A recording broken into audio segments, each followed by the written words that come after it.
বাজেটের পরে আমরা মার্কেটে দেখেছি গতকাল একটা প্যানিক সিচুয়েশন হতে। আবার আজকে মার্কেট লোয়ার লেভেল থেকে রিকভারি দিয়েছে। তো মার্কেটের ট্রেন্ড শেষ না হলেও মার্কেটে কিন্তু ভোলাটিলিটি বেড়েছে। এই মার্কেটে অ্যাজ এ ট্রেডার যদি আপনি ট্রেড করেন, মার্কেটে স্ক্যাল্পিং বলুন, যাই বলুন, সেক্ষেত্রে সঠিক এন্ট্রি যদি আপনি না করতে পারেন, সঠিক এক্সিট যদি আপনি টাইম মতো না করতে পারেন, তাহলে এই মার্কেটে লস হওয়াটাই স্বাভাবিক। অস্বাভাবিক কিছু নয়। তো এই ভিডিওতে আমি আগামীকালের জন্য Nifty, bank Nifty important level নিয়ে ডিসকাশন করব। মার্কেটের ট্রেডিং প্ল্যান নিয়ে ডিসকাশন করব। যদি ভিডিওটা পুরো দেখেন তাহলে সমস্ত বিষয়টি আপনার কাছে ক্লিয়ার হবে। আর এখান থেকে বিভিন্ন স্টকের কি অপরচুনিটি আছে। তো মার্কেটে আজকে নিফটিতে আমরা কি দেখলাম? যে মার্কেটে নিফটি এখান থেকে উপর দিকে গিয়ে ক্লোজ দিয়েছে। অলমোস্ট ডে হাইয়ের কাছাকাছি গিয়ে ক্লোজ দিয়েছে। কিন্তু মার্কেটের যে প্যানিক সিচুয়েশন গতকাল এসছিল, সেই প্যানিক সিচুয়েশন কি মার্কেটের এখান থেকে শেষ হয়েছে? বা মার্কেট কি এখান থেকে সিধা উপরের দিকে যাবে? অনেক বড় প্রশ্ন। তো সেই জায়গাতে দাঁড়িয়ে আমি যদি বলি যতক্ষণ না মার্কেট দেখুন সিম্পল বাজেট ডে এর যে হাই আছে এই হাইটাকে মার্ক করে নিন বা বাজেট ডে এর একদিন আগের যে হাই সেই হাইটাকে মার্ক করে নিন। আর বাজেট ডে এর যে লো সেই লোটাকে মার্ক করে নিন। তো বড় মুভমেন্ট এটা। প্রায় ২৫,০০০ ৪৫০০ থেকে ২৪,৫০০ প্রায় ৯০০ পয়েন্ট।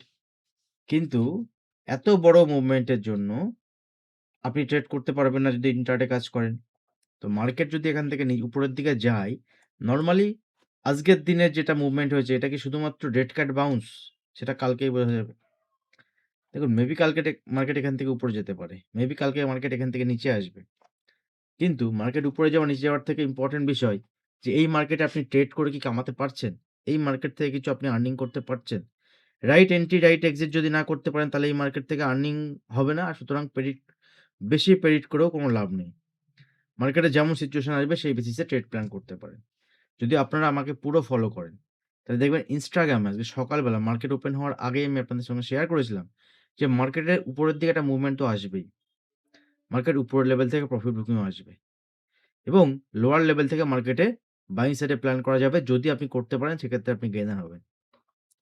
এক্সাক্টলি আমি শেয়ার করেছিলাম কারণ মার্কেটে যতটা ফল হয়েছে এই লেভেলে তো ফলিং সাইডে তখনই ট্রেড করা যাবে যদি মার্কেট উপরের দিকে মুভমেন্ট হয়। তো আজকে মার্কেট যদি আপনি গিয়ে দেখেন তাহলে মার্কেট দেখবেন উপরের লেভেল থেকে যেমন প্রফিট বুকিং হয়েছে, লোয়ার লেভেল থেকেই মার্কেটে বাইং এসছে।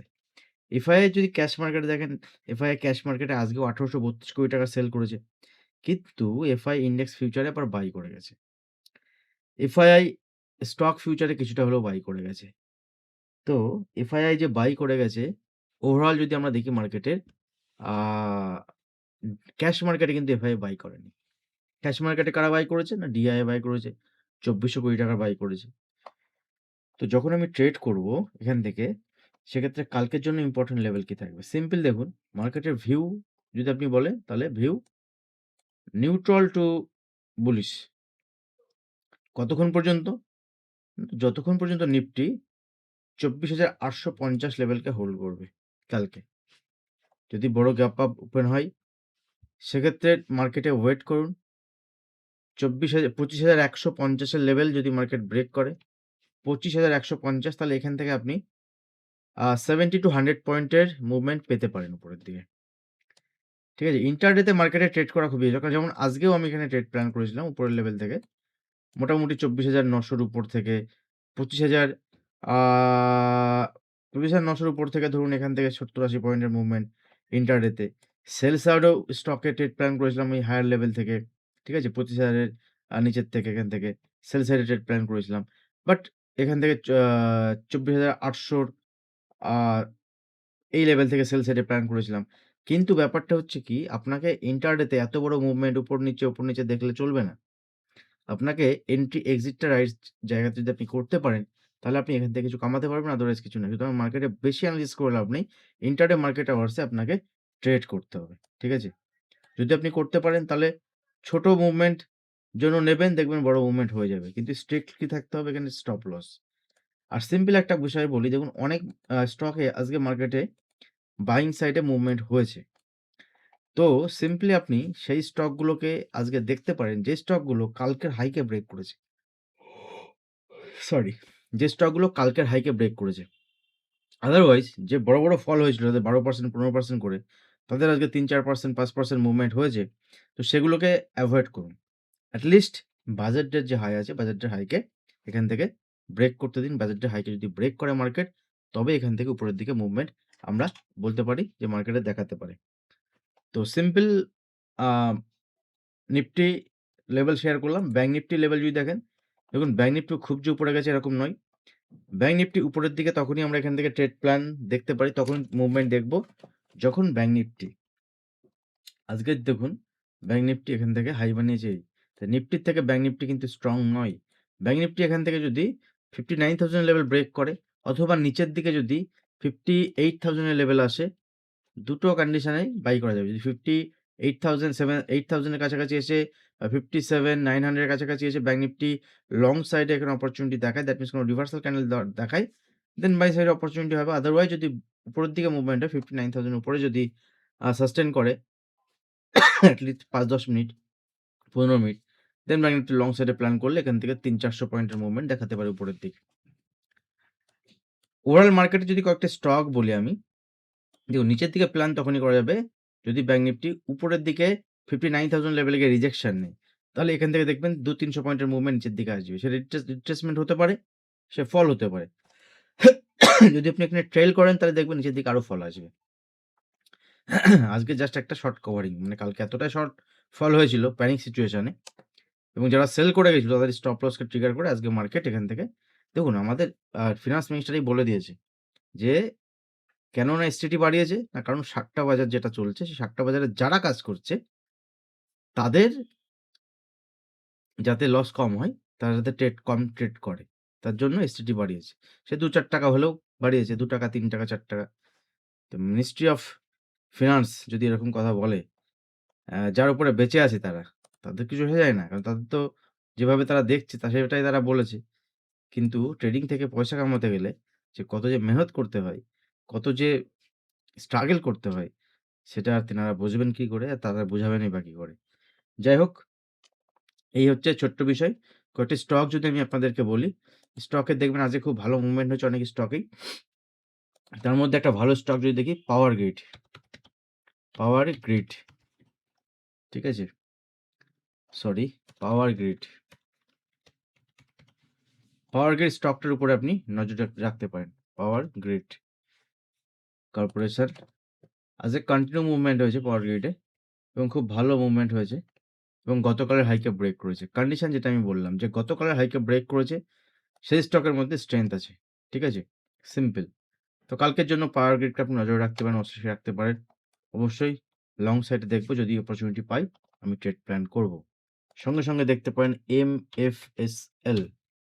এমএফএসএল দেখুন এখান থেকে গতকালের হাইকে ব্রেক করেছে। That is good. তো আগামীকাল এই স্টকটা আমি লং সাইডে দেখব যদি মার্কেট উপরের দিকে মুভমেন্ট হয়। সেম যদি আমরা আরেকটা স্টক দেখি, দেখুন হিন্দ পেট্রো। ডিপেন্ডস করে এটা অনেকটা অয়েল প্রাইসের উপরে। ঠিক আছে? অনেকটা অয়েল প্রাইসের উপর ডিপেন্ড করে হিন্দুস্তান পেট্রোলিয়াম। দেখুন এও গতকালের হাইকে ব্রেক করে তার উপরে ক্লোজ দিয়েছে। বাট উপরের দিকে এখানে রেজিস্ট্যান্স লেভেলের কাছে ৪০০ এর কাছাকাছি রয়েছে। লেটস সি কালকে যদি উপরের দিকে মুভমেন্ট হয়। আরেকটা স্টক দেখুন এইচডিএফসি এএমসি। এই স্টকগুলো ইন্ট্রাডে যদি ট্রেড প্ল্যান করেন আপনি আপনার ওয়াচ লিস্টে রাখতে পারেন। এই স্টকটাও এই প্রত্যেকটা স্টক আরো বেশ কিছু স্টক আছে। তার মধ্যে টাটা মোটর যেমন দেখবেন Tata motor, TMPV, Tata motor passenger vehicles, এও দেখবেন গতকাল হাইকে ব্রেক করে দিয়েছে। তাহলে যে স্টকগুলো মুভমেন্ট হয়েছে যেমন ধরুন আমি বিএসসি, ঠিক আছে? এরও মুভমেন্ট হয়েছে। কিন্তু গতকালের হাই এতটা ফল হয়েছিল গতকাল, সেই ফলের পরে আজকে উপরের দিকে মুভমেন্ট হয়েছে। কিন্তু যদি আমরা স্ট্রাকচারিক্যালি দেখি, স্ট্রাকচার যদি দেখি তাহলে স্ট্রাকচার ভালো নয়। সুতরাং যদি লং সাইডে প্ল্যান করতেই হয়, যেমন সিডিএসএল মুভমেন্ট হয়েছে, কিন্তু এই স্টকগুলোর মুভমেন্ট হলে কি হবে? দেখুন অলরেডি সিডিএসএল এর স্ট্রাকচার খুবই খারাপ। তো এরকম নয় স্টক। যে স্টক দেখবেন যদি আপনি ট্রেড করেন, তাহলে যে স্টক দেখবেন যে গতকালের হাইকে ব্রেক করেছে, হাইকে ব্রেক করে উপরে গেছে, সেই স্টকের উপর লং সাইডে প্ল্যান করা যাবে। সঙ্গে যদি আপনি দেখেন ব্রেক ডাউন স্টক, তাহলে দেখুন নকরি। নকরি মানে ইনফোএজ। ব্রেকডাউন অলরেডি হয়ে গেছে। তো অনেকটা ফল হয়ে গেছে। এদিকে নজর দিয়ে লাভ নেই আমার। ঠিক আছে? যে স্টকগুলো আমরা ব্রেকডাউনের জন্য দেখব, সেটা হচ্ছে LTF অনেকটা মুভমেন্ট হয়েছিল। LTF স্টকটি আপনি দেখতে পারেন কালকের জন্য। ঠিক আছে? স্ট্রাকচার খারাপ। ঠিক আছে? স্ট্রাকচার খারাপ স্টকগুলোর। LTF দেন যদি আমরা দেখি IEX বোথ সাইডে আপনি স্টক প্ল্যান করতে পারেন। হতে পারে কালকে মার্কেটে উল্টোপাল্টা মুভমেন্ট হয়ে গেল। যেগুলো নিচের দিকে জন্য বললাম সেগুলো উপরে চলে গেল। হতে পারে। বাট ইন্ট্রাডেতেই আসল খেলা। ইন্ট্রাডে যদি আপনি ট্রেডিং করেন, খেলা হচ্ছে ইন্ট্রাডে। যারা আমার সঙ্গে যুক্ত হতে চান প্রাইভেট গ্রুপে, আমি বিভিন্ন লেভেল-ফেভেল শেয়ার করি ওখানে। আমি যেভাবে ট্রেড প্ল্যান করি। তো ভিডিওর নিচে ডেসক্রিপশন বক্সে অ্যালাইস ব্লুর অ্যাকাউন্ট ওপেনিং লিঙ্ক থাকবে। ওখান থেকে অ্যাকাউন্ট ওপেন করে আপনারা ফ্রি অফ কস্ট জয়েন হতে পারেন। আর যারা ভাবছেন ছোট একটা টিউশন ফিস দিয়ে জয়েন হবো, তারাও জয়েন হতে পারেন। সেক্ষেত্রে হোয়াটসঅ্যাপ করতে পারেন। আর ওভারঅল মার্কেটের স্ট্রাকচার কি বললাম? স্ট্রাকচার ঠিকঠাক নেই মার্কেটে। গতকাল যেহেতু বড় ফল হয়েছিল, সেখান থেকে আজকে একটা মার্কেটে রিকভারি দিয়েছে। তো এখান থেকে দেখা যাবে কালকে কি হয়। ইম্পোর্টেন্ট লেভেল মার্কেটে ভলাটিলিটি আছে। ইন্ডিয়া ভিক্স যদিও বা 2% ফল হয়েছে, কিন্তু ইন্ডিয়া ভিক্সের এই মুভমেন্ট কিন্তু চলবে ১-২ দিন এখনো। আর মার্কেটে বিশেষত মার্কেট নিউট্রাল টু বুলিশ যা সিনারিও আছে কালকের জন্য বা কালকে ফার্স্ট হাফের জন্য, সেকেন্ড হাফে মার্কেট চেঞ্জ হতে পারে। ওয়ার্ল্ড মার্কেটে যেভাবে ট্রেড হবে তার বেসিসে বড় গ্যাপ ডাউন বা গ্যাপ ওপেন হলে সেক্ষেত্রে অ্যাকর্ডিংলি ট্রেড প্ল্যান করব। ক্লিয়ার? আগের থেকে ভিউ নেই। তো ভিডিও ভালো লাগলে অবশ্যই লাইক করবেন। আর যারা আমাকে Instagram এ ফলো করেননি এখনো, Instagram এ ফলো করুন। দেখবেন লিঙ্ক নিচে দেওয়া আছে। Facebook এ ফলো করতে পারেন। ওখানে মর্নিং এ বা ইভনিং এ বা বিভিন্ন সময় বিভিন্ন আপডেট আমি শেয়ার করতে থাকি। দেখবেন ছোট রিলস আকারে বা ছোট ভিডিও আকারে শেয়ার করি। দেখা হবে নেক্সট ভিডিওতে। ধন্যবাদ।